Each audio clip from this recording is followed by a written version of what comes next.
Bienvenidos a Relatos del Más Allá. Me encantaría saber desde dónde nos escuchan, dejen sus comentarios, los leo con atención. Y ahora, sin más, prepárense para adentrarse en cada relato. Que los disfruten.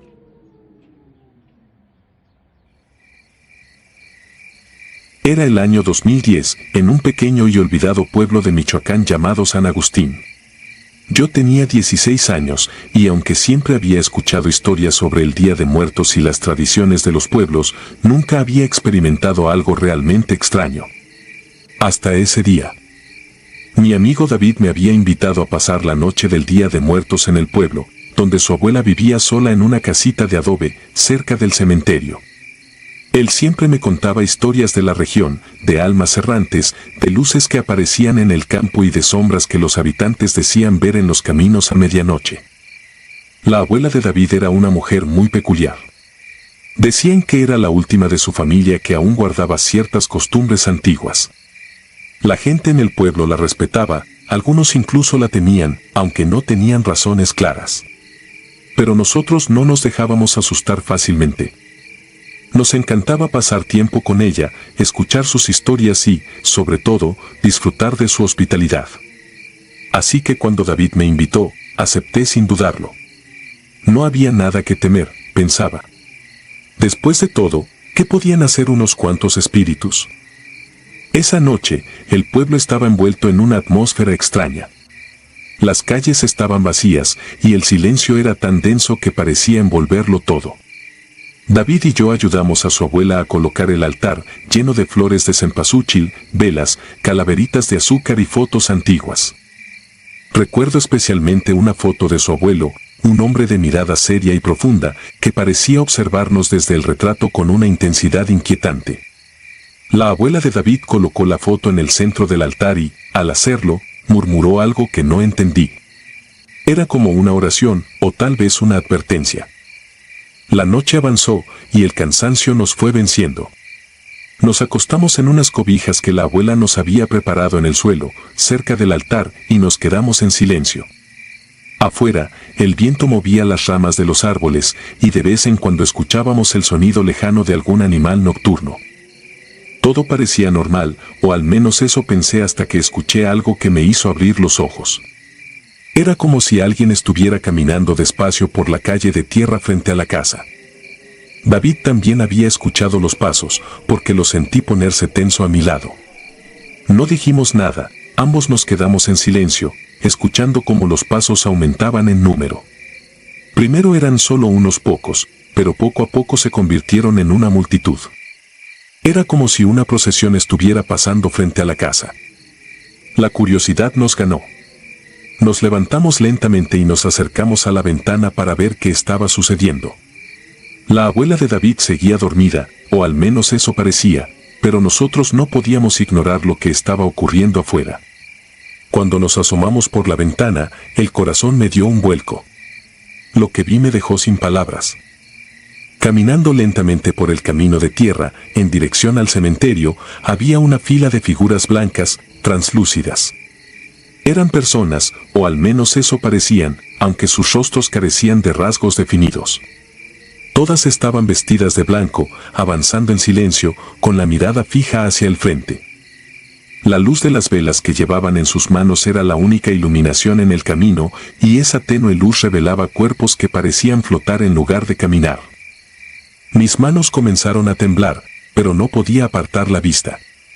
David estaba tan asombrado como yo, y sus ojos se abrieron más cuando ambos vimos a una figura que reconocimos al instante. Entre esas almas, en el centro de la procesión, caminaba la abuela de David. No podía ser, me dije. Ella estaba dormida dentro de la casa. Pero allí estaba, o al menos algo que se parecía a ella, con la misma postura encorvada y ese andar lento que siempre la caracterizaba. Por un momento, pensé que tal vez estaba soñando, que el cansancio me estaba jugando una mala pasada. Pero David estaba viendo lo mismo que yo. Nos miramos sin decir una palabra, compartiendo el mismo miedo incomprensible, esa sensación de que algo no estaba bien.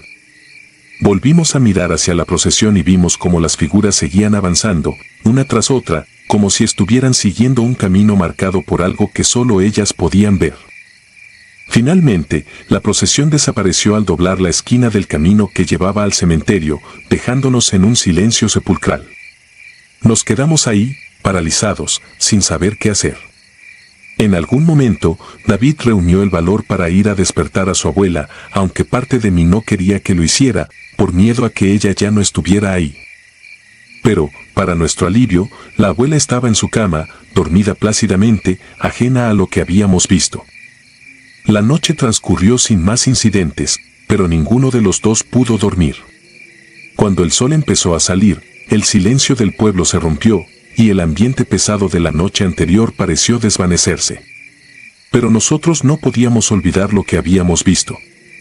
Decidimos no contarle a la abuela, temiendo su reacción, y en su lugar, fuimos al cementerio para ver si encontrábamos alguna explicación. Al llegar, notamos algo extraño en una de las tumbas, una que, curiosamente, estaba adornada con flores frescas, a pesar de que el resto de las tumbas estaba cubierto de tierra seca y flores marchitas. Nos acercamos y, al leer el nombre grabado en la lápida, sentí un escalofrío recorrerme de arriba a abajo. La tumba pertenecía al abuelo de David, el mismo cuyo retrato habíamos colocado en el altar la noche anterior. Pero eso no era lo más inquietante. En la tierra de la tumba, claramente visibles, había huellas que parecían recientes, como si alguien hubiera estado caminando allí. Miré a David y vi en sus ojos el mismo terror que sentía yo. Sin decir nada, ambos entendimos que la procesión de la noche anterior no había sido una alucinación. Habíamos presenciado algo que no debería haber sucedido, una marcha de almas que, de alguna manera, nos había mostrado a su abuela como parte de ellos, como si estuviera destinada a unirse a esa procesión algún día. En los días siguientes, traté de olvidar lo que había ocurrido, pero era imposible. Cada vez que cerraba los ojos, veía a esas figuras blancas avanzando en silencio, y el recuerdo de la abuela de David entre ellas no me dejaba en paz. David intentó hablar con su abuela sobre lo que habíamos visto, pero ella se limitó a sonreír y le dijo que había cosas en este mundo que era mejor no comprender del todo.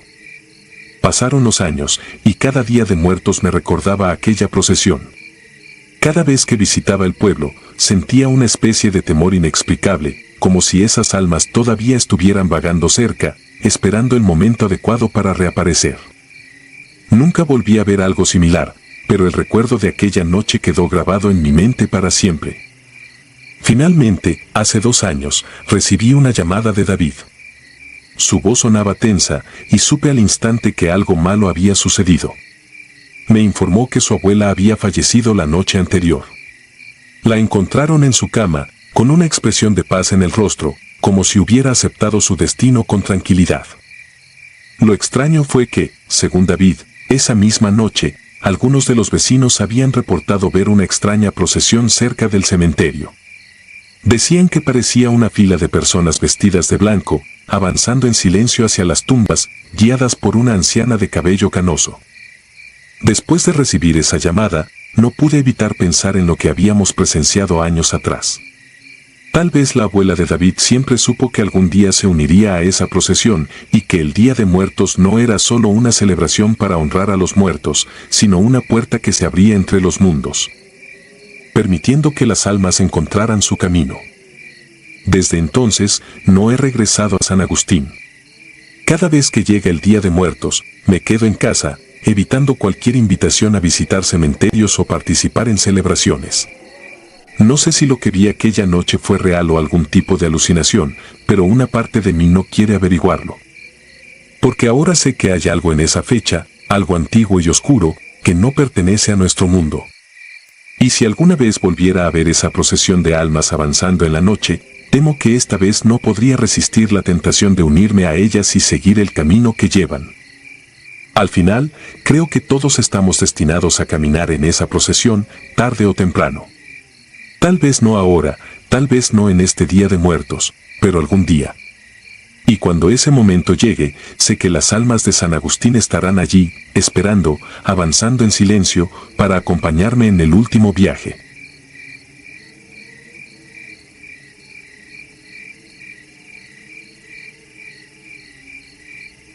Velas apagadas. Me llamo Mateo y vivo desde hace años en Tlatelolco, en un departamento angosto con vista a Reforma. Trabajo como auxiliar de archivo en un hospital, nada heroico, turnos largos, café recalentado y papeles que huelen a polvo.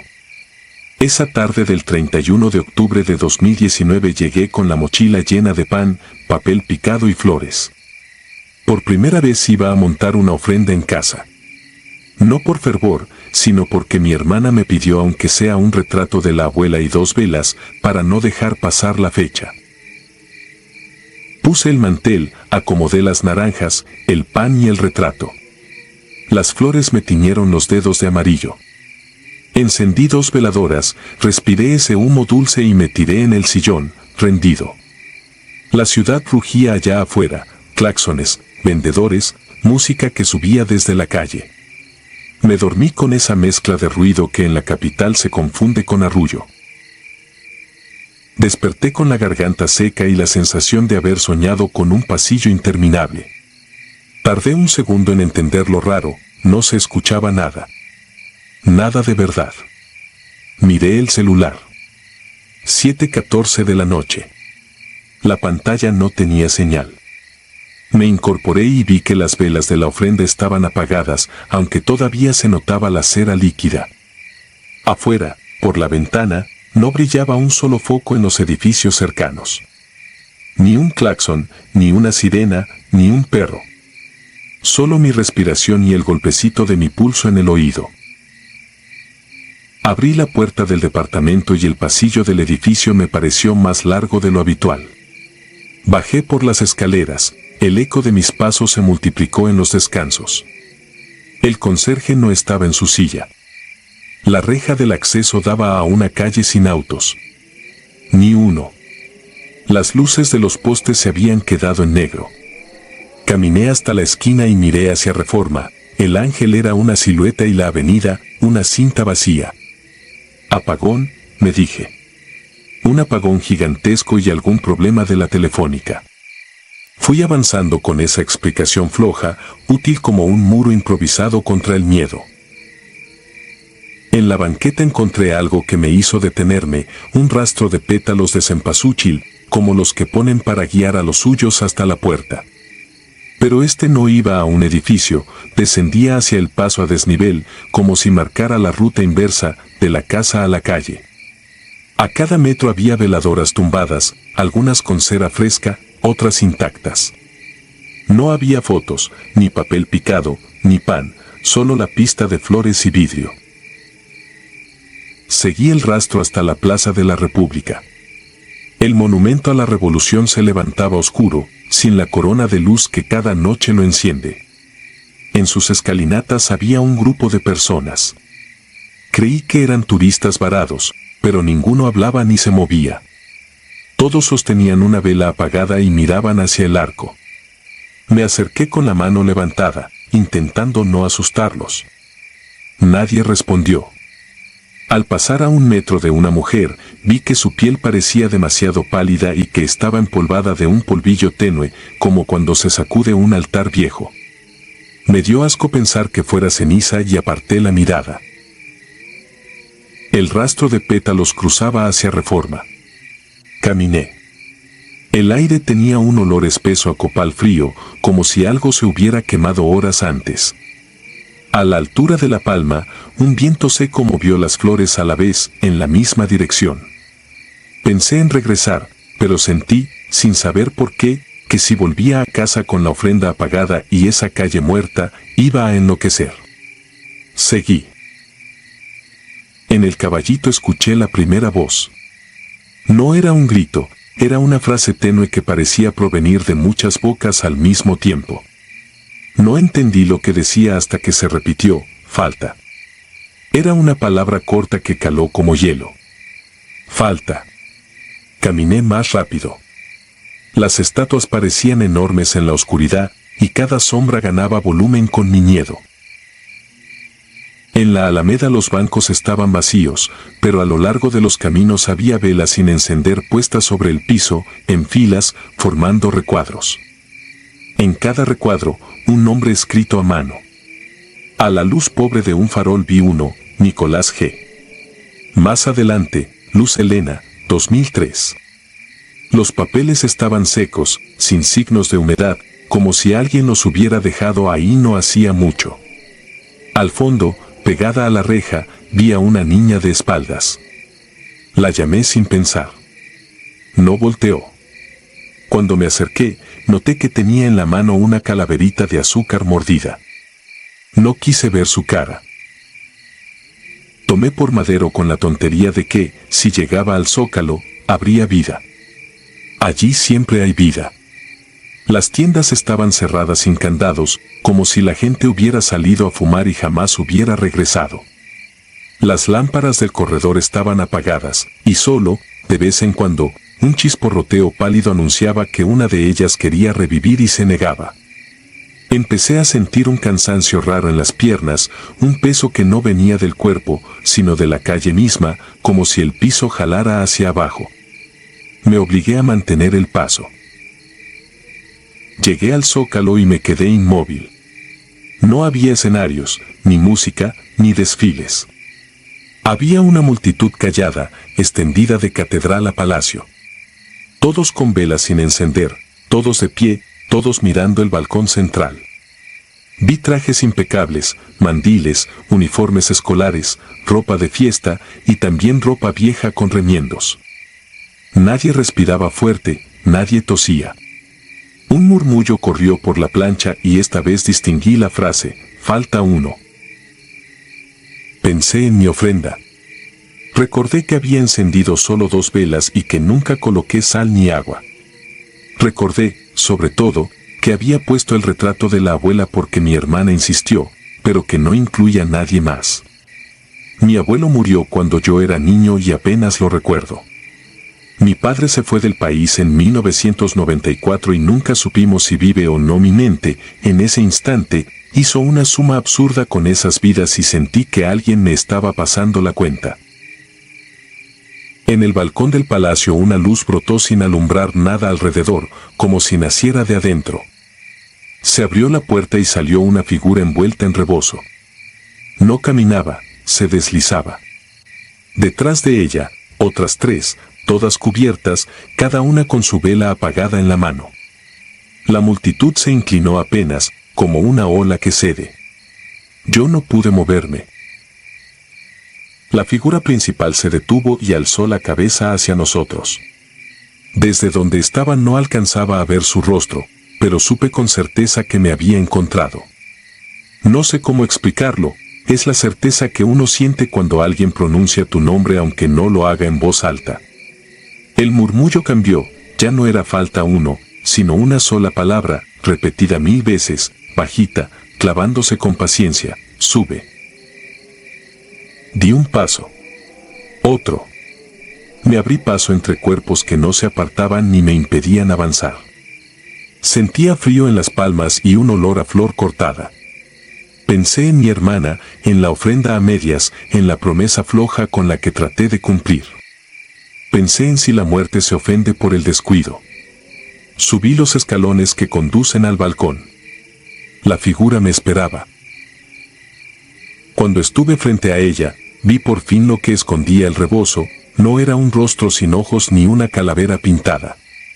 Era una cara vieja, gastada, con la piel cuarteada como barro bajo el sol, los párpados cerrados, los labios apretados. Sostenía una vela apagada y, en la otra mano, una foto. Era la foto de mi padre joven, con el cabello engominado y una corbata ancha. Detrás, una dedicatoria firmada en 1992, dirigida a mi madre. Reconocí la letra. La figura me extendió la foto con un gesto mínimo. Comprendí que no era un regalo, era una deuda. Tomé la foto. La multitud exhaló al unísono, como si alguien hubiera abierto una ventana. La figura encendió su vela sin fuego visible y la luz, en lugar de expandirse, pareció hundirse en la cera. Un cosquilleo me subió por el antebrazo. «Llévalo a su casa», dijo una voz a mi espalda. No volteé. Bajé con la foto apretada entre los dedos. Caminé de regreso por Madero, por la Alameda, por Reforma. La ciudad seguía muda, pero el camino estaba claro, pétalos en el suelo que ahora formaban una línea continua hasta mi edificio. Entré al departamento y encendí las 2 velas de la ofrenda. Puse un vaso con agua, un plato de sal y la foto de mi padre junto a la de la abuela. El aire templó, como si alguien hubiera cerrado una ventana invisible. Sentí un peso salir del pecho. Afuera, una patrulla pasó con la sirena a lo lejos, como si la ciudad, satisfecha por un trámite cumplido, hubiera decidido reanudar su vida. A la mañana siguiente había luz, tráfico, noticias del desfile, fotos en redes, todo normal. En el buzón encontré un sobre sin timbres. Adentro, un papel con 3 líneas: tu ofrenda llega incompleta desde hace años. Gracias por corregir. No había firma. Volví a casa y miré el altar. Las velas se habían consumido casi hasta la base. La foto de mi padre tenía una mancha de cera que antes no estaba, justo sobre el corazón.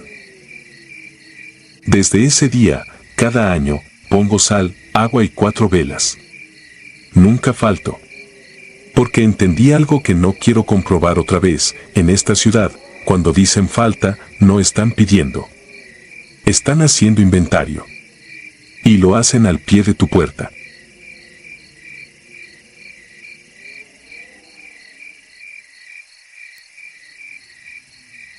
La mujer del río. El Día de los Muertos siempre había sido sagrado en mi familia. No solo por las ofrendas coloridas y la comida compartida, sino por el peso tangible de la memoria, de los recuerdos que todavía dolían como heridas abiertas. En 2012, ese día fue diferente. Había pasado un año desde que perdí a mi hermana, Clara, y la pena aún me carcomía el alma. Su muerte fue abrupta, trágica, un accidente de coche en la carretera que llevaba al pueblo. Cada detalle del último día que la vi seguía grabado en mi mente con una claridad que me resultaba tortuosa. Al anochecer, decidí llevar flores al río, un sitio que solíamos visitar de niños. Ese rincón de Sinaloa tenía una belleza áspera, bordeado por árboles retorcidos y una bruma que, al caer la noche, parecía exhalar un suspiro helado. Tomé las flores más frescas del altar de casa, una mezcla de cempasúchil y alelí, y emprendí mi caminata. Cada paso en la tierra húmeda resonaba como un tambor dentro de mi pecho, un eco que parecía marcar el inicio de algo que yo no podía prever. El río se reveló entre los árboles, su superficie oscura y cristalina reflejando la luna pálida como un ojo vigilante. Respiré hondo, tratando de ahogar el nudo en mi garganta, y avancé hasta la orilla. Mientras colocaba las flores sobre la tierra, un escalofrío me recorrió la espalda, como si alguien soplara un aliento frío contra mi cuello. No era raro sentir la presencia de algo más en ese lugar, pero esta vez fue diferente. No era la compañía reconfortante de los que han partido. Era algo más denso, algo que me envolvía como una sombra pegajosa. Al otro lado del río, entre la penumbra, la vi. Una figura alta y esquelética, vestida con un manto negro que se movía como humo en la brisa. Estaba peinándose con un peine que, incluso a la distancia, reconocí como hueso. No cualquier hueso, sino uno que se veía pulido por el tiempo, con grabados que destellaban bajo la luz lunar. Sus movimientos eran lentos y metódicos, cada tirón en su largo cabello negro parecía un ritual. No podía ver bien su rostro, pero sus ojos, esos ojos oscuros y hundidos, brillaban de una manera que me resultó insoportablemente familiar. Era como si reflejaran mis miedos, mis recuerdos y mi culpa. Intenté parpadear, sacudir la imagen de mi cabeza, pero cuando lo hice, ella ya no estaba. La oscuridad se tornó más densa, y el silencio fue interrumpido por un leve crujido detrás de mí. Me giré bruscamente, esperando ver una rama rota, un animal escapando. Nada. Solo el vacío y el ulular del viento. Traté de calmarme, de decirme que era una aparición más, una sombra formada por mi dolor y el ambiente. Pero cuando miré al suelo, las flores que había dejado a modo de ofrenda estaban cubiertas de una delgada capa de escarcha, como si una helada hubiera pasado fugazmente por allí. El aire estaba cada vez más frío y mi respiración se convertía en vapor al salir de mis labios. El peso de un par de pasos se hizo evidente. Lentos y pesados, avanzando desde lo profundo del bosque hacia mí. El suelo vibraba y mi corazón retumbaba como un tambor de guerra. Cuando finalmente reuní el coraje para girarme hacia donde venía el sonido, vi entre las sombras algo que me hizo sentir un frío aún más profundo, una segunda figura, más pequeña, con la misma vestimenta negra. En sus manos sostenía una muñeca de trapo con botones por ojos que me era dolorosamente familiar. Era la muñeca de Clara. De repente, las ramas crujieron con un estallido, y sentí un tirón en la parte baja de mi pantalón. Bajé la mirada y vi que un alambre oxidado, cubierto de pequeños trozos de tela y lo que parecían manchas de sangre seca, se había enredado en mi pierna. Tiré de él, tratando de liberarme, pero se apretó más, desgarrando la tela y arañando mi piel. El dolor era agudo, punzante, pero lo peor fue la sensación de que algo me observaba de cerca, algo que se regodeaba en mi desesperación. El río detrás de mí comenzó a burbujear, un sonido gorgoteante que me recordó a la risa de un niño, distorsionada y macabra. Sentí un mareo abrumador y me desplomé de rodillas, con los ojos fijos en las olas que se alzaban como si quisieran alcanzar mis pies. De entre el agua surgió una mano huesuda, los dedos afilados como garras. En un parpadeo, la figura que había visto al otro lado apareció frente a mí, sus ojos negros y vacíos perforándome con una intensidad que me hizo sollozar. «Clara», murmuré sin saber por qué. Los ojos de la figura se estrecharon y una sonrisa desprovista de humanidad se dibujó en su rostro. Extendió su mano hacia mi mejilla, y al contacto, sentí un frío tan profundo que mis dientes castañaron. Fue entonces cuando entendí, esto no era solo una visión, ni una alucinación nacida del dolor. Era real, tangible, una presencia que se alimentaba de mis culpas y mis miedos. Con un esfuerzo que sentí arrancado de lo más profundo de mi ser, me arrastré hacia atrás, desgarrándome la piel contra las piedras y ramas del suelo. La figura no me siguió.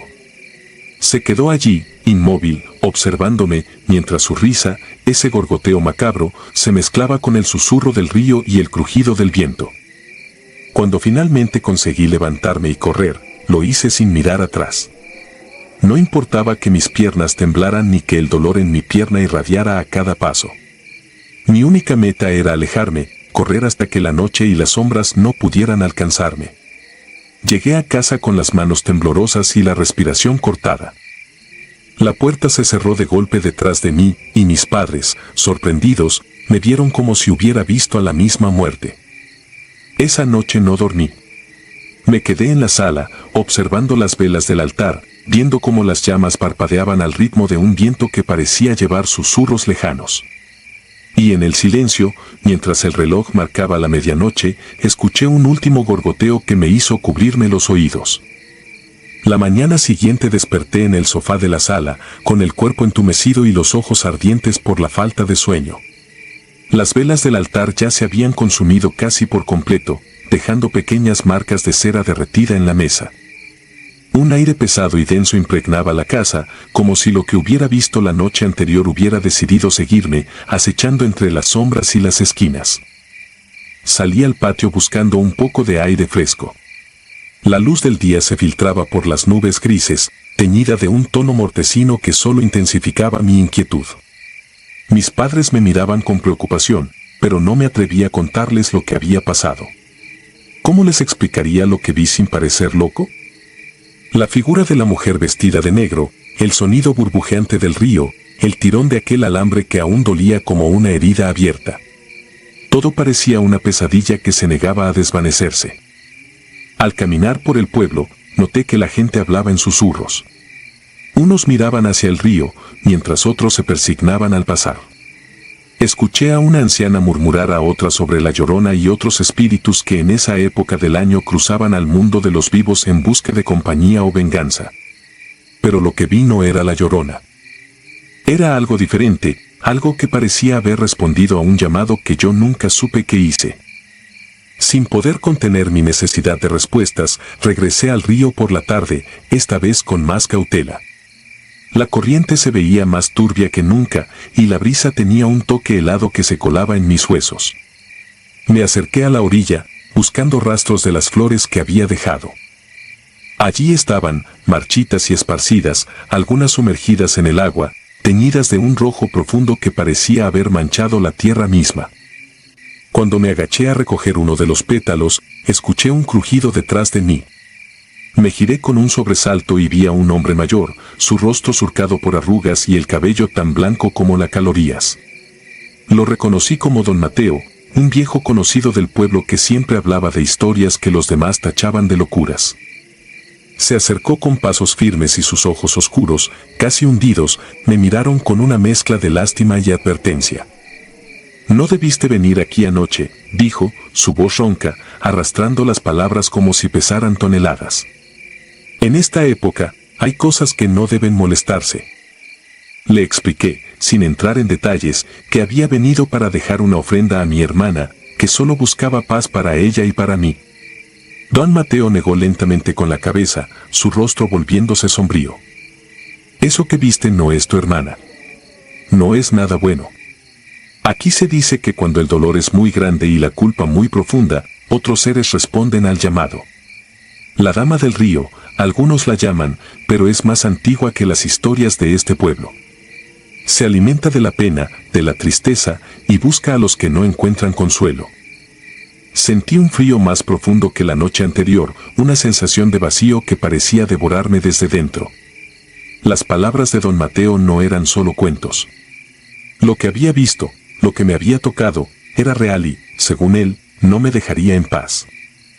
Me marqué antes de que la noche cayera, con las advertencias del viejo resonando en mi cabeza. Esa noche, en casa, coloqué nuevas velas y una foto de Clara en el altar. Mi madre encendió un incienso, y las volutas de humo ascendieron en formas que me recordaron los ríos entrelazados. Traté de concentrarme en el calor de las llamas y en los murmullos de mis padres rezando, pero mi mente volvía una y otra vez a esos ojos oscuros y la sonrisa de ultratumba. A la medianoche, un golpe seco en la puerta me hizo saltar. La casa entera pareció contener la respiración. Mi madre se llevó una mano al pecho y mi padre, valiente como siempre, avanzó para abrir. El chirrido de las bisagras resonó como un lamento, y detrás de él, solo la oscuridad de la noche. Nada ni nadie más. Pero algo había cambiado. El aire dentro de la casa se volvió helado, y pude ver mi aliento al exhalar. Un nuevo susurro, apenas un eco, se filtró desde fuera. Parecía una risa, un gorgoteo familiar. Me acerqué al altar, y mis ojos se clavaron en un detalle que no estaba allí antes. La muñeca de trapo de Clara, con un ojo perdido y la tela deshilachada, reposaba junto a las velas, como si siempre hubiera pertenecido allí. Retrocedí, sintiendo que las lágrimas me quemaban los ojos. La risa se hizo más fuerte, como si viniera de todos lados y de ninguno. La figura vestida de negro estaba allí, en la ventana, y su sonrisa, desprovista de cualquier rasgo humano, me dijo que esto apenas comenzaba.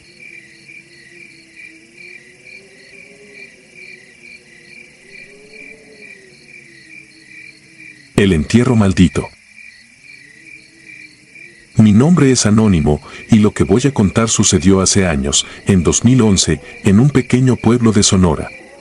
Para ese entonces, acabábamos de perder a mi padre. Él había sido un hombre fuerte y autoritario, el pilar de nuestra familia, y su muerte fue un golpe inesperado que nos dejó a todos devastados. Lo enterramos el 31 de octubre, un par de días antes del Día de Muertos.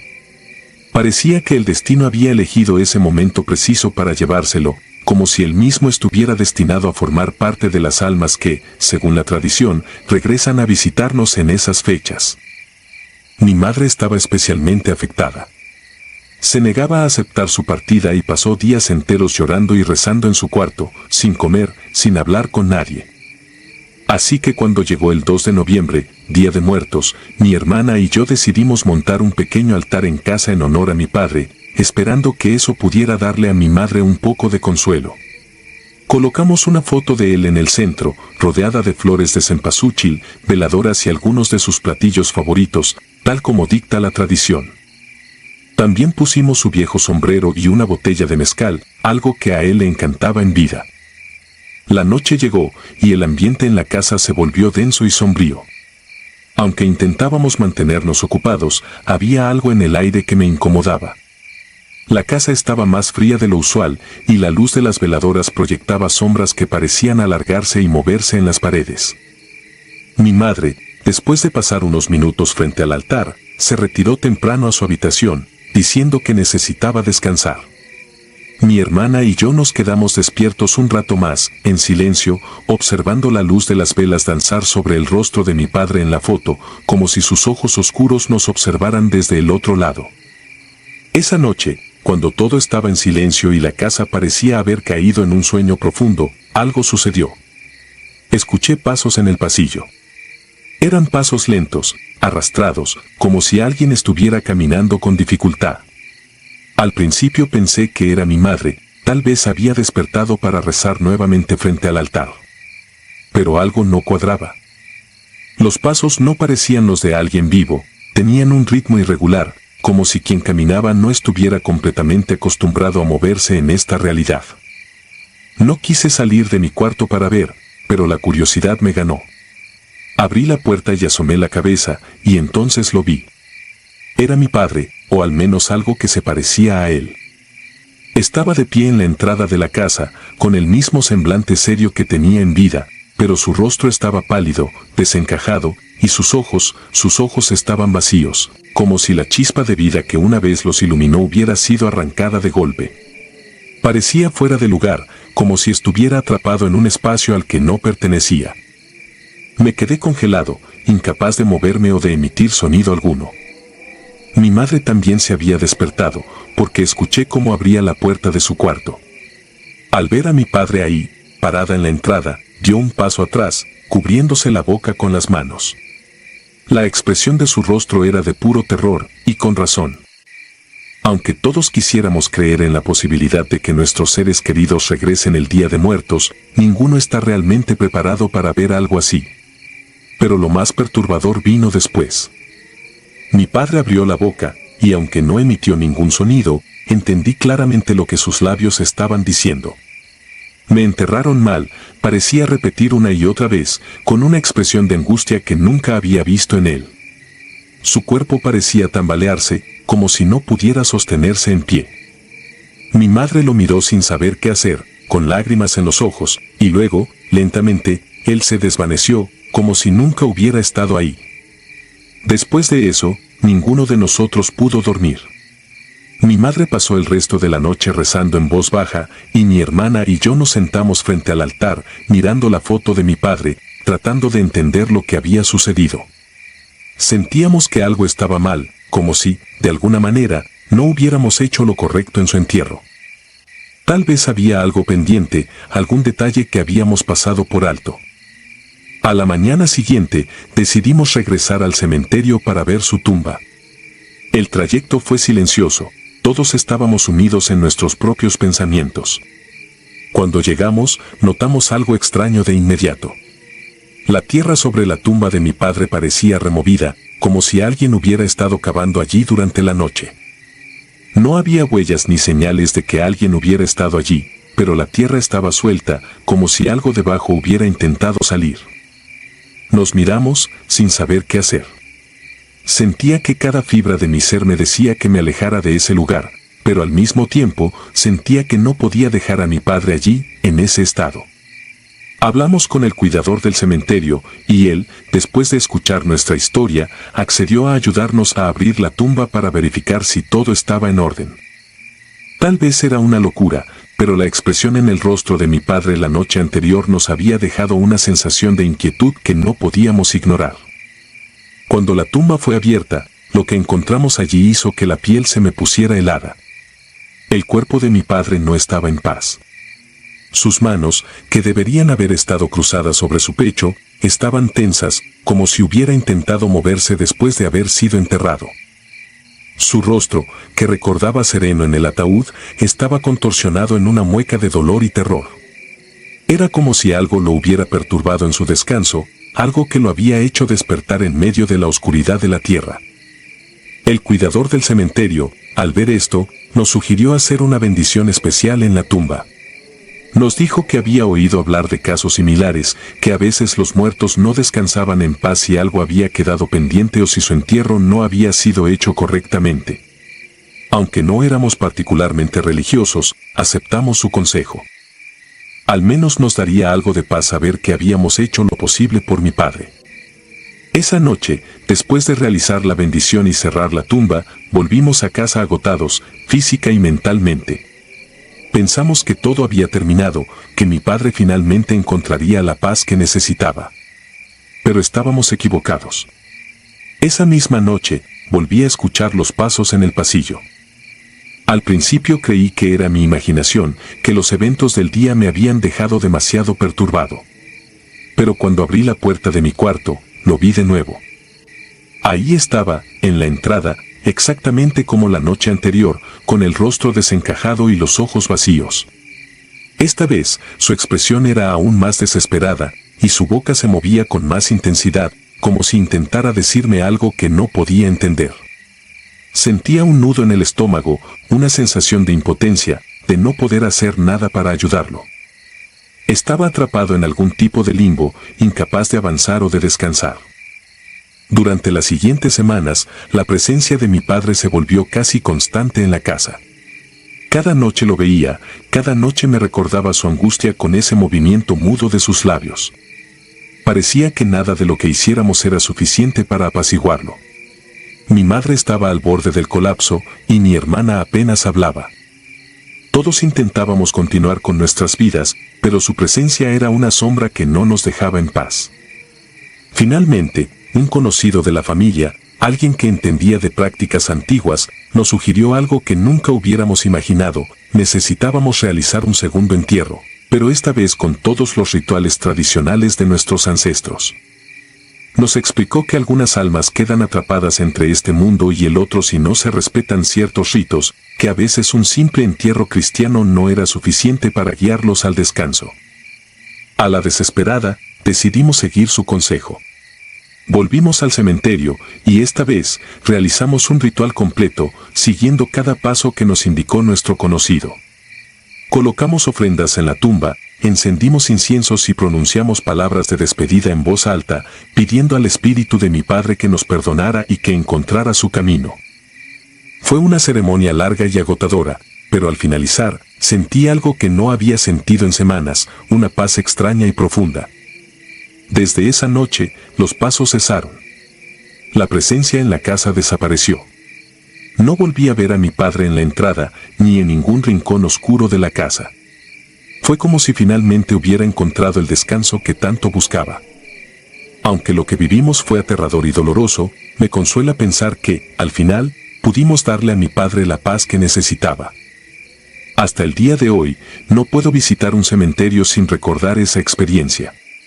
La muerte, aprendí, no siempre es el final.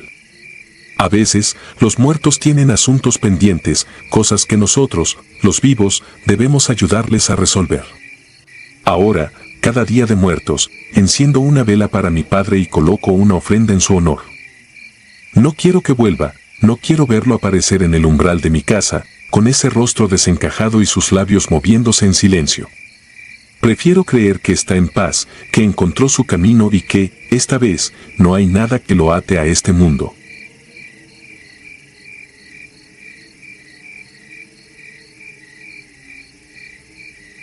Mi lugar en la ofrenda.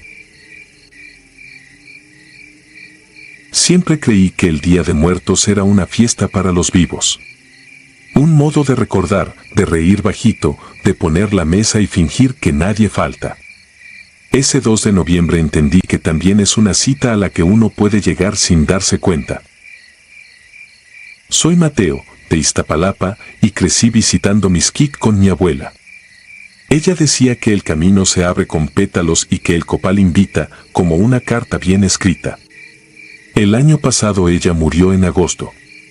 Juré que su ofrenda sería la más cuidada de la casa familiar: papel picado, pan, mole espeso, arroz, café cargado, agua limpia, caña, mandarinas, veladoras alineadas y la foto donde mira de frente, como si te preguntara por qué tardaste tanto. Me esmeré desde la tarde, mientras mis tíos y primos se fueron al panteón para encender las primeras velas. Yo me quedé a vigilar la casa. Decían que siempre debía haber alguien cuidando la luz. A las 7 cerré la puerta con seguro. Afuera pasaba la banda de los niños pidiendo calaverita, las voces alejándose como un río. Dentro olía a cera tibia y a café recién hervido. En la sala, el altar respiraba con un parpadeo de flamas. Me senté en una silla baja, esa que mi abuela usaba para desgranear, y me acordé de su voz indicándome cómo cortar la cempasúchil sin maltratar los pétalos. Lo hice como me enseñó, camino amplio hasta la entrada, un círculo alrededor de la mesa, un par de flores a los pies de la foto. No sé cuánto tiempo pasó hasta que escuché pasos en la cocina. Suaves, conocidos. Luego el arrastre cuidadoso de una silla. Si has vivido con alguien mucho tiempo, reconoces su manera de ocupar el espacio. Me quedé inmóvil. El reloj marcaba las 7:40. Pensé que quizá algún vecino entró por error o que uno de mis tíos volvió. Llamé su nombre, pero la casa no respondió. Después llegó algo que me heló, el olor a su perfume de colonia barata, esa mezcla de cítricos que impregnaba su rebozo. Fue tan nítido que sentí la necesidad de levantarme a servir café. Me puse de pie. La casa no es grande, 2 cuartos, sala y cocina. Asomé la cabeza. La lámpara del comedor estaba encendida, aunque yo la había dejado apagada. Escuché plática baja, como si alguien recordara chismes viejos y se riera a medias. No distinguí palabras, solo ritmos y pausas de gente que se conoce. Me acerqué con cuidado. Desde el marco de la puerta vi 3 siluetas sentadas a la mesa. La del centro tenía los hombros algo caídos, el peinado recogido en un chongo flojo. A la derecha, un hombre grande alzaba un vaso. A la izquierda, alguien más delgado tocaba el mantel con la punta de los dedos, como contando hilos. Me temblaron las rodillas. No quise entrar de golpe. Retrocedí hasta la sala, agarré el encendedor y una veladora nueva. Pensé que quizá bastaba con encender más luz en el altar, como si uno pudiera pedir permiso mejorando la mesa. Volví al comedor en 2 pasos. Ahí no había nadie. La silla estaba en su sitio, los vasos alineados, la lámpara apagada. Solo quedó el olor del café, más fuerte. Tragué saliva. Me moví hacia el altar. Noté de inmediato que los platos no estaban como los dejé. El pan tenía una mordida pequeña en la orilla. El vaso de agua ya no estaba junto a la foto de mi abuela, ahora ocupaba el extremo izquierdo, al lado de una foto vieja de mi abuelo que yo no había puesto y que, sin embargo, estaba ahí, inclinada, sostenida por una flor fresca que yo no había cortado. Sentí alivio y miedo al mismo tiempo.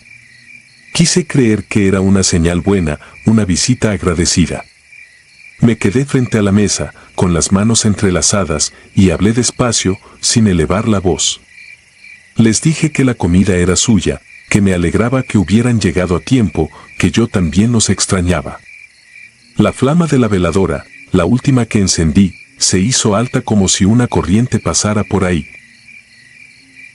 Entonces vi algo que no tenía explicación. En el borde del altar, junto a las naranjas, había otro vaso con agua, idéntico a los demás, pero con una etiqueta de papel pegada a un costado.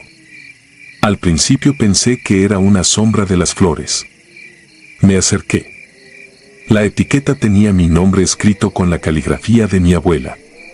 Mateo. Con la misma tinta que ella usaba para anotar recetas. Un rayo frío me cruzó la espalda. Yo no había puesto ese vaso. Nadie más sabía que me quedaría solo en casa. No había bromas posibles. El vaso estaba húmedo por fuera, como si alguien lo hubiera llenado hace nada. La calle se quedó sin música un instante. Aproveché para forzar una risa, decir en voz baja que qué cosas, que seguramente lo olvidamos ahí desde la tarde. Tomé el vaso con cuidado y lo devolví a su lugar original, junto al retrato de mi abuela. Lo hice con una precisión ridícula, como si esa pequeña corrección pudiera enderezar todo. La flama volvió a normalizarse. Me repetí que debía calmarme, que no hay malicia en la casa, que todo es memoria y cariño. A las 8 decidí ir yo también al panteón. Apagué solo las luces de techo. Dejé las veladoras vivas. Cerré con llave y salí. El aire de noviembre tenía esa frescura limpia que abre el pecho. Caminé por la calle principal entre papel picado y canciones viejas que cambiaban de ritmo al pasar por cada puerta. En la barda del panteón, los vendedores ofrecían pan y atole. Entré y sentí que el campo santo latía despacio, una respiración colectiva de cientos de velas. La gente hablaba de sus muertos sin pena, peinando recuerdos como a un niño inquieto. Busqué el sitio de mi abuela. La tumba estaba saturada de flores, con un arco improvisado. Mi familia aún no llegaba. Me senté en la orilla, dejé el café en un termo pequeño y una rebanada de pan en un plato de plástico. Dije su nombre. La noche se acomodó. Empecé a escuchar lo que parecía un paso tras otro, pero no provenían de un solo lado, sino de varias direcciones, como si caminaran hacia un punto donde yo era un estorbo. No fue amenazante. Fue decidido. El camino de pétalos que llevaba del portón a la tumba se interrumpía a 2 metros de mí. Las flores, que deberían terminar en el arco de mi abuela, seguían recto hacia una lápida cercana, una que no conocía. Me acerqué con el corazón descompasado. El arreglo era sencillo, un cuadro de papel picado azul, una vela chiquita, una foto borrosa. El nombre en la piedra estaba tapado por tierra. Limpié con la mano. Leí, Mateo V, no quise terminar de despejar. Parpadeé fuerte y lo hice. Mateo Vargas C. Debajo, una fecha, 2 de noviembre del año en curso. Reí, un sonido feo, sin humor. Miré alrededor buscando a mis tíos, a cualquiera. Nadie me estaba viendo. Pensé que era una broma pesada. Que alguien quiso asustar a alguien más con mi nombre. Pero la lápida tenía grietas viejas, la humedad se marcaba como en todas. La foto borrosa era la mía de la secundaria, con el corte de cabello ridículo. Yo nunca había prestado esa foto. Me incliné hasta sentir las manos cubiertas de tierra. Toqué el papel. Era real, áspero, con el mismo tono apagado que compré en la mañana. Retrocedí un paso. Las piernas me pesaron. Sentí, entonces, un tirón suave en la espalda, como cuando te jala un primo para mostrarte algo urgente. No había nadie. El tirón se repitió, esta vez hacia la entrada. Miré el camino. Los pétalos que yo mismo corté marcaban una línea firme de regreso, como si alguien los hubiese reacomodado con prisa. Tomé aire y caminé siguiendo esa guía, tropezando con una cuerda de música que venía de alguna bocina vieja. A cada paso, los murmullos parecían organizarse en una sola intención que no alcanzaba a entender. Llegué a la puerta. Afuera, el pueblo seguía con su fiesta quieta. Caminé hasta la casa. La llave no quiso girar al principio, como si por dentro hubiera alguien sostenido el seguro. Forcé sin violencia. La puerta cedió. Dentro, la sala estaba más iluminada que cuando salí. El altar ardía con una claridad temblorosa. En la mesa, junto al café que quedaba en el pocillo, el vaso con mi nombre estaba de nuevo a la izquierda, ligeramente separado de los demás. En la base, flotaba una burbuja pequeña que estalló al verlo. Me puse frente a la foto de mi abuela. Dije que ya estaba aquí, que no hacía falta llamarme de esa forma. Pedí, con la voz apenas firme, que si habían venido todos, dejaran en paz ese detalle. Que yo aún debía caminar muchos diciembres. Que vendría cada año, temprano, con flores, con café, con pan, con agua fresca, con la mesa lista. La flama más cercana se encogió. Las otras siguieron constantes. El olor a colonia llenó la sala como una marea tranquila. Cerré los ojos un segundo. Cuando los abrí, el vaso ya no tenía etiqueta. Era igual a los demás, sin marcas. En su lugar, sobre el mantel, había un pétalo húmedo. No de los que yo corté, sino de los que crecen solos en los jardines, más gruesos, más terrosos. Lo tomé entre los dedos. Sentí calor. Lo dejé junto a la taza de mi abuela. Afuera, la banda volvió a pasar. Alguien tocó la puerta 3 veces, sin apuro. Abrí. No había nadie. Solo el rastro de flores en la acera, más ancho que antes, que se alejaba hacia el callejón y luego se perdía. Esa noche dormí en la silla baja, cuidando el altar. No porque me diera miedo que volvieran, sino porque comprendí que, a veces, también te ponen un lugar por si decides no regresar. Yo, al menos este año, decidí quedarme.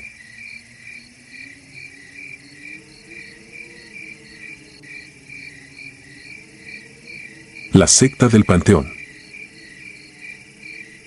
Nunca pensé que algo tan sencillo como una curiosa aventura en el cementerio podría convertirse en una pesadilla que me perseguiría por el resto de mi vida. Era el Día de Muertos de 2020 y aunque en Bogotá esta fecha no se celebra de la misma forma que en México, algunas personas, especialmente en los barrios antiguos, aprovechan para hacer sus propios rituales o reuniones en los cementerios. Mi amigo Andrés y yo habíamos escuchado rumores sobre un grupo que organizaba ceremonias secretas cada año en el cementerio central de la ciudad, justo en esa fecha. Atraídos por el misterio y el morbo de una historia oscura, decidimos ir y ver con nuestros propios ojos lo que sucedía. Nunca imaginé que esa decisión cambiaría nuestras vidas para siempre. La noche estaba particularmente fría y húmeda. Bogotá siempre ha sido una ciudad gris, pero esa noche el ambiente parecía más oscuro y opresivo que de costumbre. Las calles alrededor del cementerio estaban desiertas y solo las farolas iluminaban débilmente el camino. Llegamos al lugar a eso de las 11:30 de la noche y desde el momento en que cruzamos las rejas oxidadas del cementerio, sentí un peso en el ambiente, algo que me inquietaba, aunque no podía explicarlo. Andrés, sin embargo, estaba emocionado y me convenció de que debíamos avanzar. Solo será una aventura más, me repetía mentalmente para calmar mi creciente inquietud. Nos adentramos entre las lápidas y mausoleos antiguos, buscando algún indicio del grupo que, según los rumores, hacía rituales extraños en esta fecha. No tardamos mucho en escuchar algo. A lo lejos, en una zona más aislada del cementerio, percibimos un murmullo suave y constante, una especie de canto en un idioma desconocido.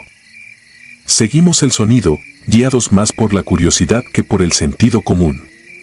Conforme nos acercábamos, el canto se hacía más claro, y pronto distinguimos las figuras de varias personas vestidas de negro, formando un círculo alrededor de una tumba. Las figuras estaban completamente inmóviles, con las cabezas inclinadas hacia el centro del círculo, mientras continuaban cantando en ese idioma que no lograba reconocer. El tono era bajo, casi gutural, y la repetición constante de las palabras generaba una especie de trance hipnótico. Nos escondimos detrás de un mausoleo para observar sin ser vistos. En ese momento, no podía imaginar lo que estaba a punto de ocurrir. Al principio, solo pensé que era un grupo de personas haciendo alguna especie de ritual extraño, probablemente inofensivo. Pero entonces algo cambió. Uno de ellos alzó los brazos al cielo y, con un gesto lento y solemne, comenzó a derramar un líquido oscuro sobre la tumba. La sustancia brillaba bajo la luz de la luna y, aunque no podía ver claramente, algo en mi interior me decía que no era agua, ni nada parecido. Sentí un impulso irracional de irme, de alejarme de esa escena, pero mis pies parecían pegados al suelo. No podía apartar la vista. Entonces ocurrió.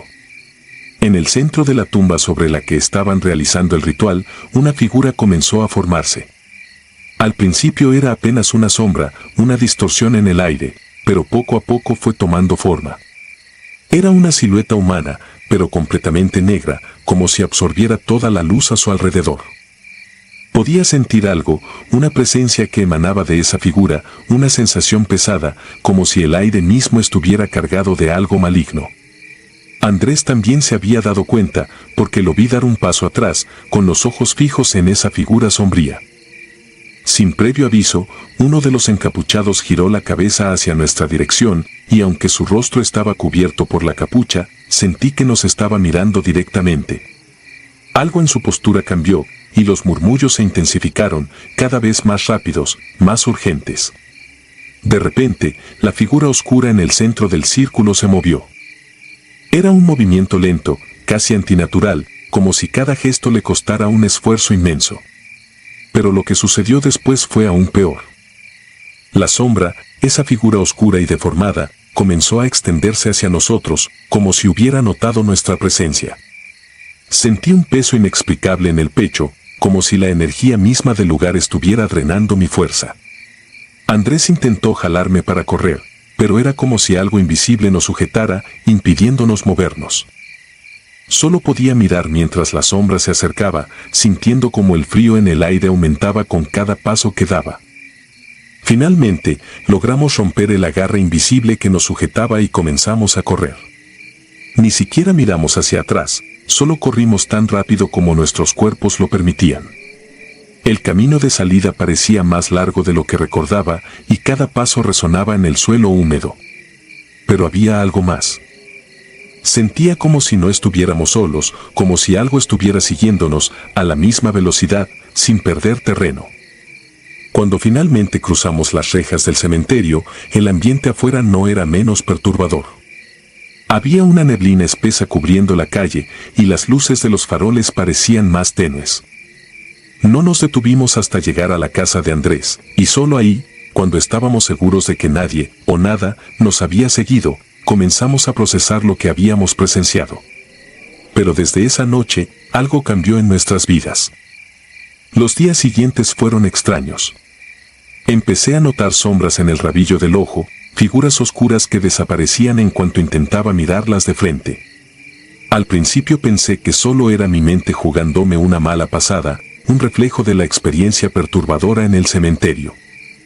Pero cada día las sombras se hacían más persistentes, más definidas.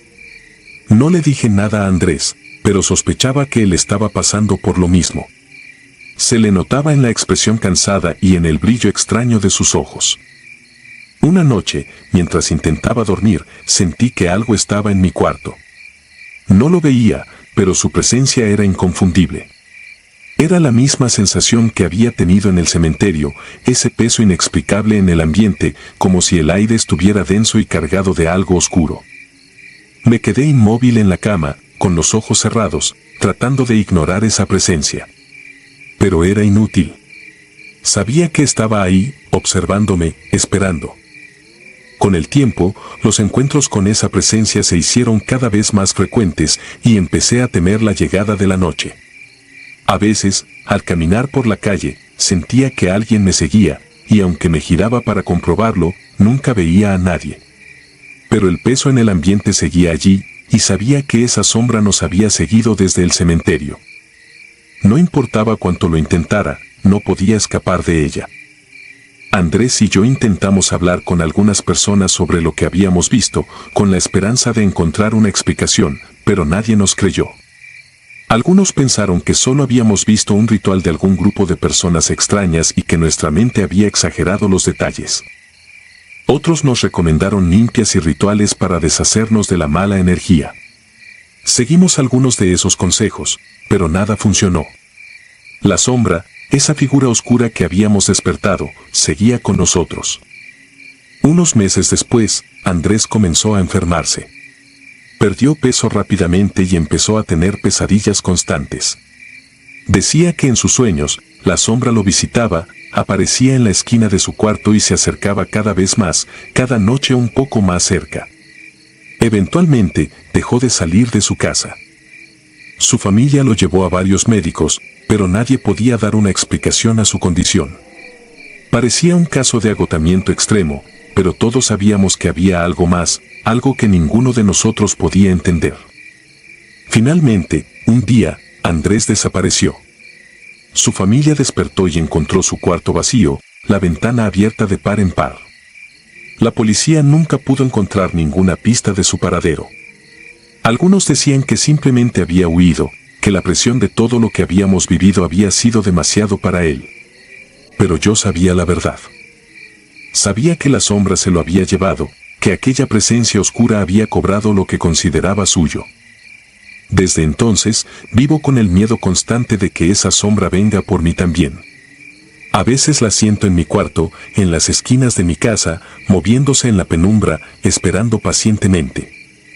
No hay noche en la que no me acueste sin pensar que tal vez esta sea la última, que en algún momento esa figura oscura se acercará lo suficiente como para arrastrarme con ella, a ese lugar oscuro al que llevó a Andrés.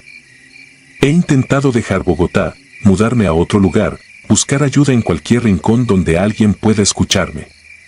Pero nada parece funcionar. Donde quiera que voy, la sombra sigue conmigo, como una marca que no puedo borrar, un recordatorio de aquel ritual que nunca debimos presenciar. Ahora entiendo que hay cosas que es mejor dejar en paz, que hay puertas que no deben abrirse y rituales que no deben observarse. Porque cuando algo oscuro te sigue desde el otro lado, no hay lugar en el mundo donde puedas esconderte.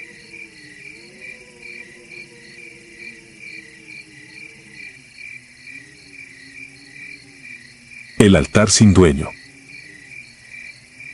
En el año 2015, junto a 2 amigos decidí visitar el famoso Panteón de Tzintzuntzan, en Michoacán, para vivir de cerca la celebración del Día de Muertos.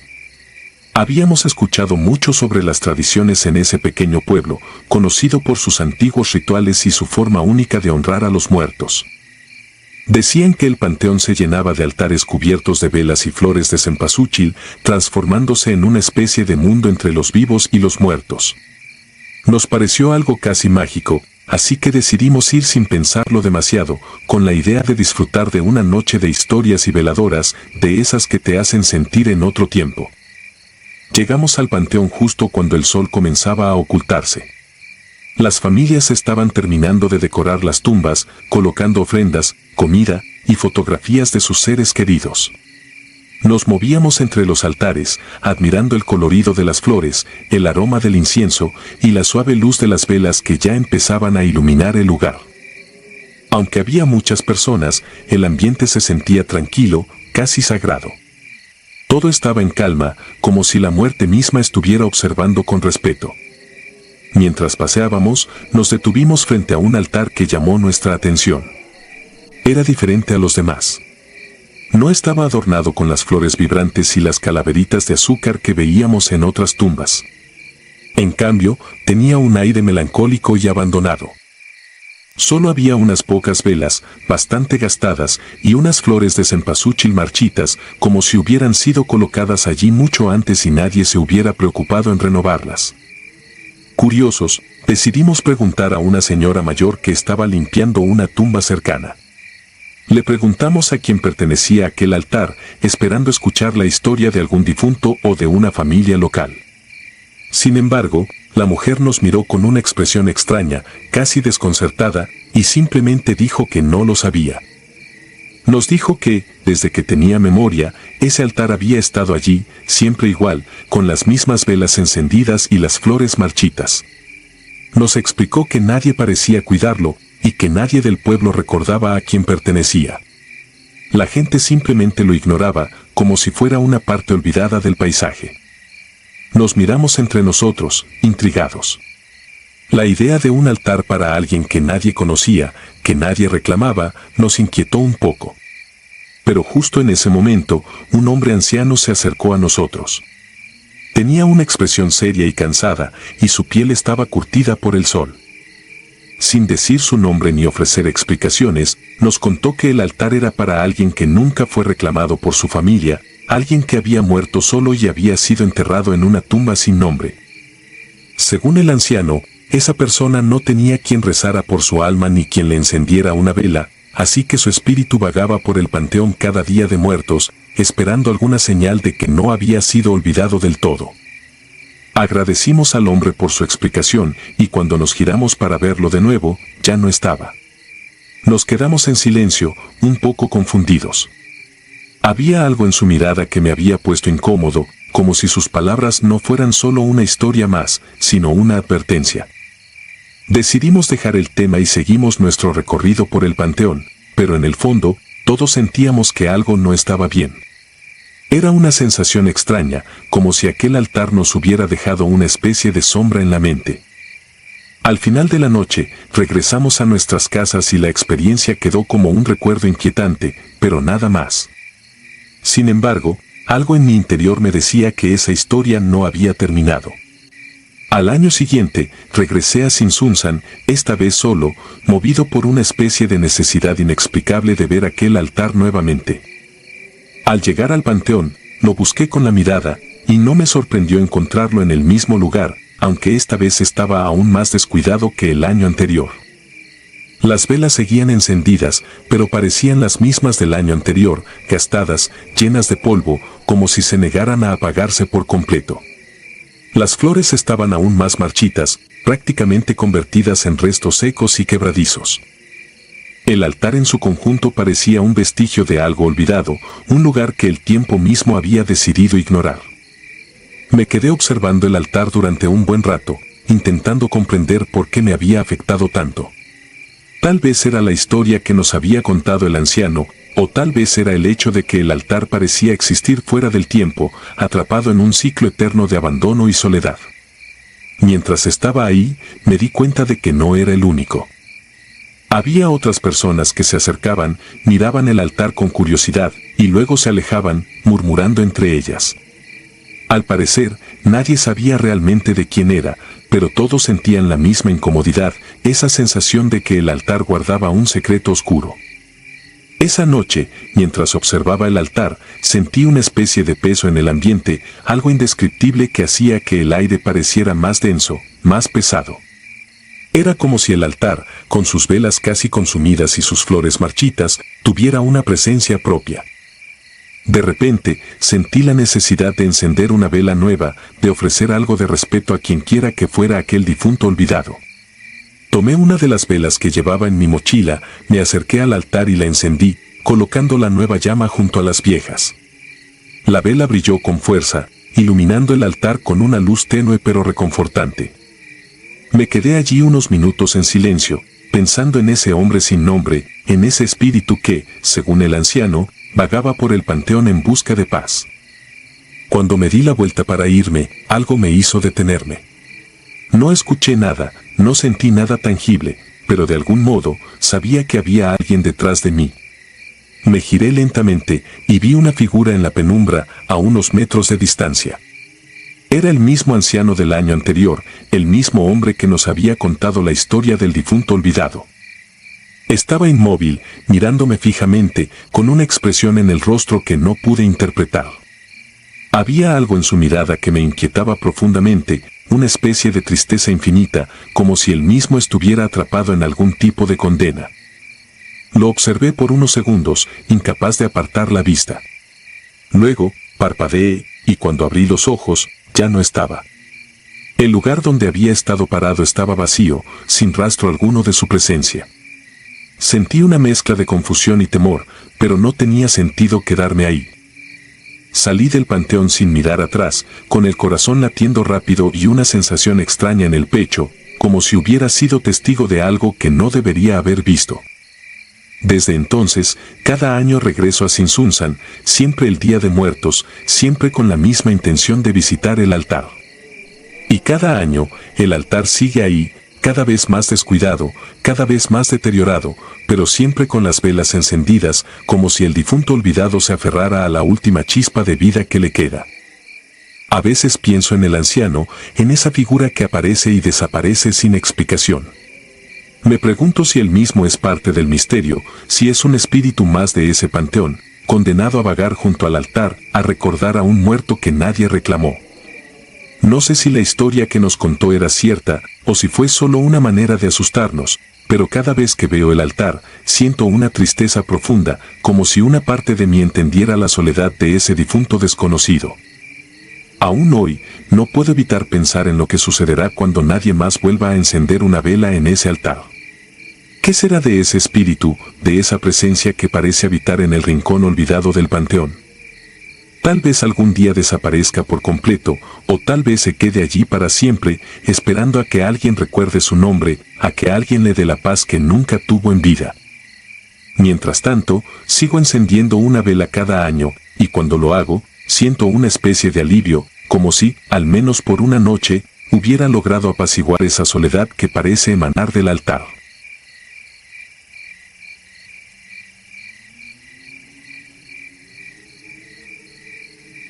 Los que faltan. No soy de altares perfectos ni de papeleo del panteón, pero aquella tarde del 1 de noviembre acepté acompañar a mi tía Lidia a Naolinco. Decía que era importante llevarle pan a mamá y cambiar las flores, que el camino de Cempasúchil debía estar completo para que no se perdiera. Yo asentí sin discutir. Habían pasado 2 años desde el infarto y aún me costaba mirar su nombre grabado en la lápida. Manejé en silencio, con la cajita del pan en las piernas y el olor a copal filtrándose desde la parte trasera de la camioneta, donde mi tía guardaba el sahumerio envuelto en un rebozo. Llegamos cuando la luz se empezaba a ir. El panteón estaba a la orilla del pueblo, un terreno irregular con cipreses altos y paredes húmedas. La gente iba y venía con cubetas y flores. Los niños se trepaban a las tumbas como si fueran bancas de plaza. No era un ambiente triste. Había una calma rara, como si la tierra respirara. Lidia se encargó de acomodar el papel picado y yo limpié la piedra con un trapo húmedo. Colocamos veladoras alrededor y dejé el pan donde a mamá le gustaba, junto a una taza con café negro. El aire cambió de golpe. No fue viento fuerte, fue un descenso de temperatura que se metió en la ropa y apretó la espalda. Las campanas de la iglesia dieron una hora que no supe distinguir. Alguien cantaba una alabada a lo lejos. Vi a mi tía persignarse y me pidió que fuera por más cerillos a la entrada. Caminé por el pasillo angosto entre lápidas, cuidando no pisar los arreglos. En la puerta, el velador tomaba notas en una libreta pequeña. Le pedí cerillos y me señaló una caja de puros casi vacía. Tomé un par y volví por el mismo camino, o eso creí. El panteón de pronto parecía más grande.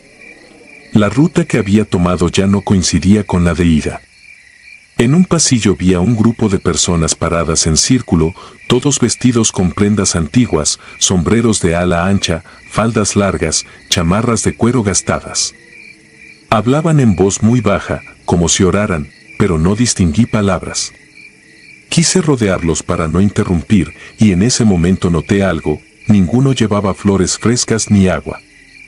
En las manos cargaban retratos en sepia con marcos de madera y latón.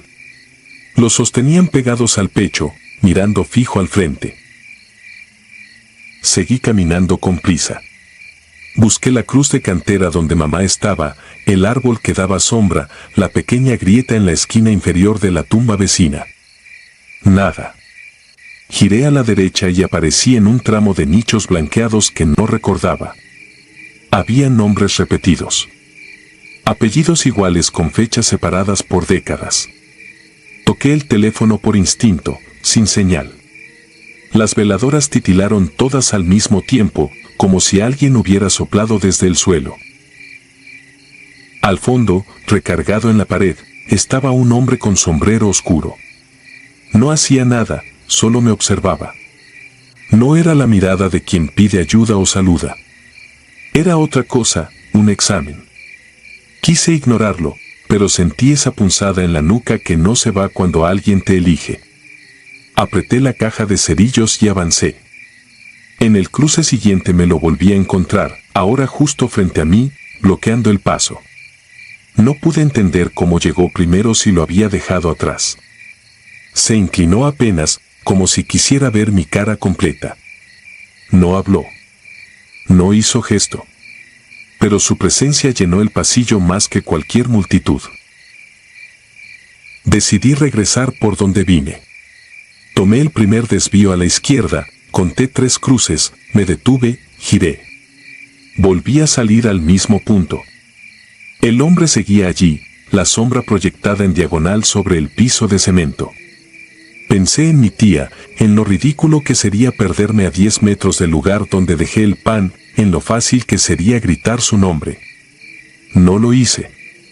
El sonido no salía. Respiré por la nariz para no dar señales de miedo.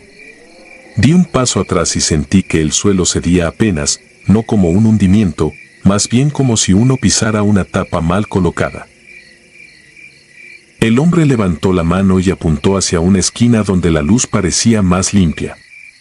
Caminé en esa dirección, desconfiando, y descubrí una fila de tumbas antiguas cubiertas con otates, casi sin visitas. En la cuarta había una foto ovalada. La cara me resultó familiar. Acerqué la linterna del teléfono y se me apretó el estómago. Era el retrato de mi madre, pero no el de su lápida actual, sino la imagen joven que guardábamos en un cajón, con un peinado que yo no conocí. No entendí nada. Revisé el nombre y la fecha, no era ella. Era otra mujer con su mismo rostro, fallecida en 1921. Entonces escuché pasos detrás de mí. No quise voltear. Sabía que si lo hacía me quedaría fijo. Me moví a un lado con torpeza, golpeé una esquina, la linterna cayó y se apagó. El panteón quedó iluminado solo por velas lejanas. Una bruma bajita empezó a correr por el suelo, espesa en los bajos, clareando a la altura de las rodillas. Olía a tierra abierta. Al levantar la vista, vi que ya no estaba solo. Las personas del círculo se habían repartido por los pasillos. Cada una cargaba su retrato a la altura del pecho, y con la otra mano sostenía una vela que no consumía cera. No caminaban hacia mí. Se detenían a cierta distancia, formaban un corredor y esperaban. El hombre del sombrero apareció en el extremo, justo frente a mí, como si la fila le perteneciera. No me habló. Hizo un gesto leve con los dedos, señalando el centro de ese pasillo humano. Entendí que debía pasar. Lo hice, sin mirar a los lados. Los retratos me rozaban el brazo. En algunos alcancé a distinguir nombres borrados. En otros, fechas que iban y venían, como si hubieran sido raspadas y vueltas a escribir. Llegué al final. El hombre me tomó la muñeca con una fuerza helada. Tardé en sentirlo porque el cuerpo ya estaba rígido del frío.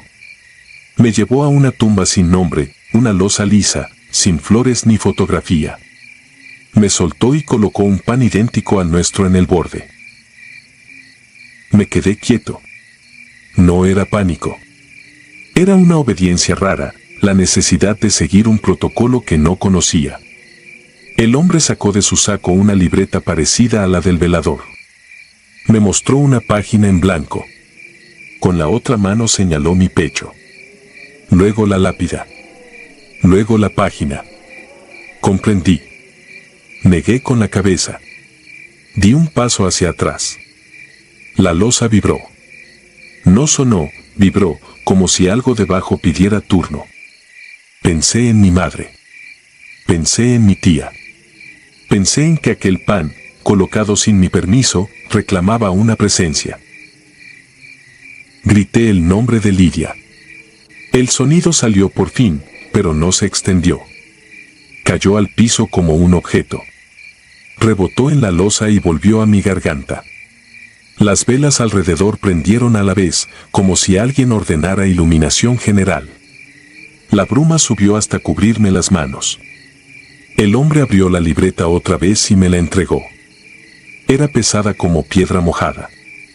En la primera línea aparecía mi apellido. No estaba escrito a tinta. Parecía grabado. Debajo, un espacio vacío, y luego la fecha de ese mismo día. Me la devolvió sin tocarla. Quedó pegada a mi camisa. Quise arrancarla, pero la piel no obedeció. Cerré los ojos. Recordé a mamá en la cocina, el sonido del cuchillo contra la tabla, el olor a naranja del pan que horneaba en noviembre. Recordé su risa franca cuando mi padre, en paz descanse, decía que no creía en visitas nocturnas. Abrí los ojos para mirar otra vez la libreta y verificar las fechas, para buscar salida en la duda. El hombre ya no estaba. Tampoco la fila de retratos. Solo quedaba la loza sin nombre y el pan inmóvil en el borde. Corrí sin pensar. Giré por donde pude. Tropecé con un florero y seguí. Cuando creí desmayarme, una mano me tomó del codo. Era el velador. Me llevó a la entrada sin preguntas. Ahí estaba mi tía, envuelta en el rebozo, con la cara color ceniza, preguntándole a todo el mundo por mí. Me abrazó fuerte. Dijo que me había buscado por 1 hora. Yo no supe qué responder. Caminamos de regreso a la tumba de mamá. Todo estaba como lo habíamos dejado, salvo por un detalle que me cortó el aliento: faltaba el pan. En su lugar había una libreta cerrada. La toqué con la yema de los dedos. Era fría. Lidia quiso abrirla. No la dejé. Le dije que nos fuéramos. Dormí mal. Soñé con pasillos que no llevan a ninguna parte. Desperté muy temprano con las manos entumidas. Fui al espejo. Tenía la piel pálida, un tono que no me conocía. No quise darle importancia. Preparé café. Cuando abrí la mochila para sacar las llaves del coche, la libreta estaba ahí, metida sin que yo la guardara. La abrí. En la primera página seguía mi apellido. El renglón vacío ya no lo estaba. Tenía mi nombre completo, con letra que parecía trazada desde dentro del papel. Abajo, la fecha. A un lado, un pequeño dibujo de pan. No volví al panteón ese día. Fui al trabajo, pasé por el banco, intenté llenar formularios. Las manos me temblaban. A media tarde noté otro cambio: la gente cruzaba a mi lado sin verme. En la tienda no reconocieron mi tarjeta. Una vecina me saludó por el nombre de mi padre, como si yo no estuviera. Llegué a la casa al anochecer y encendí una vela por costumbre. La llama no osciló. Quedó firme, vertical, como si el aire alrededor estuviera detenido. Subí a mi cuarto y abrí la libreta una última vez. Un olor a tierra húmeda se expandió. En la página siguiente aparecían nombres que no conocía. Fechas de distintos años. Al final, una línea en blanco: esperando. Cerré con fuerza. Recordé la loza sin nombre. Entendí que allá no faltaba nadie. Éramos nosotros los que faltábamos, los que debíamos completar la lista cuando llega la noche de visitas. La vela, abajo, seguía fija. El pan de la mesa se había endurecido como piedra. No he contado esto a nadie. Lidia me pregunta por qué no quiero volver. Le digo que me mareo en los cementerios. En el fondo sé que no me mareo. Solo no quiero ver si ese espacio en blanco ya se llenó. Porque si uno firma sin querer, lo próximo que falta es la piedra. Y la piedra ya me espera con pan.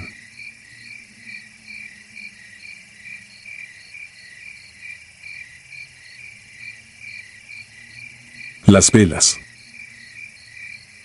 La noche en que mi vida cambió para siempre, el aire olía a cempasúchil y a parafina. En Guanajuato, el Día de los Muertos no es solo una festividad, es una ceremonia donde lo terrenal se mezcla con lo desconocido, donde los vivos y los muertos comparten un espacio efímero y cargado de misterio. Decidí que, como cada año, haría mi ofrenda en el panteón de un pueblo antiguo, apenas conocido por sus residentes más ancianos. Siempre fui de aquellos que encontraban consuelo en la tradición, pero aquella noche me enseñó que ciertas costumbres esconden secretos que deberían permanecer enterrados. El cielo estaba despejado, la luna llena dominaba con su luz pálida que caía sobre las tumbas y las flores recién colocadas. Las velas, alineadas con precisión casi ritual, proyectaban sombras que bailaban y se retorcían en las paredes de las tumbas como si tuvieran vida propia. Caminé despacio entre las lápidas, llevando una bandeja con pan de muerto, calaveritas de azúcar y copal que ardía en un humo denso, espiralado. Todo parecía estar bajo control, hasta que, desde la lejanía, noté un resplandor anaranjado titilando de manera errática. Mis pasos me llevaron hacia la luz, intrigado por la peculiaridad de su brillo, que parecía chisporrotear sin razón. El silencio solo era interrumpido por el crujido de las hojas secas bajo mis pies y el canto ocasional de un búho que parecía estar vigilando mis movimientos. Entonces, lo vi, una figura alta y delgada, cubierta con una capa negra que apenas dejaba asomar su rostro, iluminando el suelo con velas de un tono anaranjado casi sobrenatural. No había viento, pero las llamas danzaban como si algo invisible las agitara con frenesí. El hedor llegó antes de que mi mente lograra registrar lo que mis ojos veían. Una mezcla de carne quemada y sangre rancia invadió mis fosas nasales, y mi estómago se retorció. Las velas, cuyas chispas caían al suelo y chisporroteaban con vida propia, no estaban hechas de cera común. Me acerqué lo suficiente como para confirmar lo que mi instinto ya había intuido. Lo que alimentaba el fuego eran dedos humanos, retorcidos, cada uno con un anillo que probablemente alguna vez tuvo dueño. Retrocedí, tropezando con una raíz que no había notado, y caí de espaldas. El golpe hizo que la bandeja que llevaba se deslizara por el suelo, esparciendo los elementos de la ofrenda. Mis manos buscaron apoyo y mis dedos se cerraron sobre algo viscoso y cálido, un pequeño hueso, incrustado en la tierra como un adorno macabro. Mis pulsaciones martillaban en mis oídos y mi respiración se volvió un jadeo entrecortado. La figura giró lentamente y aunque la capucha aún cubría la mayor parte de su cara, pude ver sus ojos, vacíos, oscuros como un pozo sin fondo. Sentí un frío atroz que comenzó en mi pecho y se esparció por mis extremidades, inmovilizándome. Fue entonces cuando noté que el brillo de las velas se reflejaba en cientos de pupilas, todas rodeando el cementerio, todas mirándome. Las sombras que antes consideraba meras proyecciones inanimadas se movieron con propósito, como si un enjambre de seres oscuros se acercara, reptando y susurrando en una lengua que no entendía pero que se me grababa en los huesos. Intenté levantarme, pero mis piernas parecían hechas de piedra. Un susurro ronco, como el crujir de hojas muertas, empezó a rodearme. Las palabras, al principio ininteligibles, cobraron sentido lentamente. Te esperan, no debiste venir solo. De pronto, una mano salió de la tierra, grisácea y cubierta de lodo, aferrándose a mi tobillo con una fuerza sobrenatural. Quise gritar, pero mi voz quedó atrapada en mi garganta. La figura encapuchada se acercó, moviéndose como si deslizara en vez de caminar. Pude ver su piel, blanca y agrietada, que contrastaba con la negrura de su manto. En su otra mano, sostenía algo que brillaba débilmente, un amuleto de obsidiana, tallado con símbolos que desconocía pero que, en lo profundo de mi ser, reconocí como antiguos y prohibidos. La presión en mi tobillo aumentó y, mientras intentaba liberar mi pie, sentí como algo helado y puntiagudo perforaba mi piel, un dolor ardiente que se esparció rápidamente. La figura se detuvo a un paso de mí, lo suficientemente cerca como para que pudiera ver sus ojos con más claridad. Había algo moviéndose en su interior, como si docenas de larvas se arrastraran detrás de sus retinas. El susurro cesó, y un silencio antinatural envolvió el cementerio. Solo el chisporroteo de las velas humanas rompía la quietud. Una risa baja y gutural brotó de la figura, resonando en el aire como un eco espectral. Sentí que mis fuerzas me abandonaban, y las sombras que antes me observaban se abalanzaron sobre mí, envolviéndome en una oscuridad sofocante. Desperté al amanecer, tumbado sobre una tierra que olía a podredumbre. El cementerio estaba vacío, las ofrendas y las velas desaparecidas. Mi tobillo, aún dolorido, mostraba una marca circular, como un anillo de dientes que se hundía en la carne. Las flores de cempasúchil estaban marchitas a mi alrededor, como si su esencia hubiera sido drenada por la noche. Me levanté, tambaleante, y noté un objeto tirado a unos metros de mí, el amuleto de obsidiana, frío y pulsante, como si tuviera vida propia. Ese día, nadie me creyó cuando conté lo que había vivido. Dijeron que el miedo y la sugestión del Día de los Muertos me habían jugado una mala pasada. Pero en lo profundo de mis entrañas, sabía que algo me había marcado, algo que no debía haber visto, algo que me observaba y aguardaba pacientemente. Desde entonces, cada año, cuando llega noviembre, los susurros regresan y en la soledad de mi cuarto siento la presión helada en mi tobillo.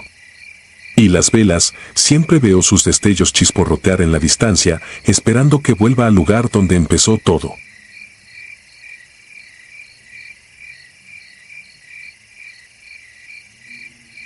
Si te gustaron estos relatos, regálanos tu like y déjanos tu comentario. Y no olvides suscribirte al canal para que sigas recibiendo las notificaciones de los próximos relatos.